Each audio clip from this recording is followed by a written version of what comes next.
నుంచి తాను నీలో లీనమైనది ఆదిశక్తి ఆకృతి ఆత్రిజాత పార్వతి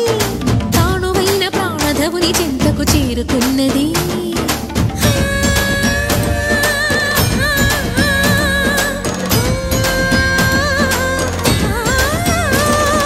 భవుని భువికి తరలించేలా ధరణి దివిని తలపించేలా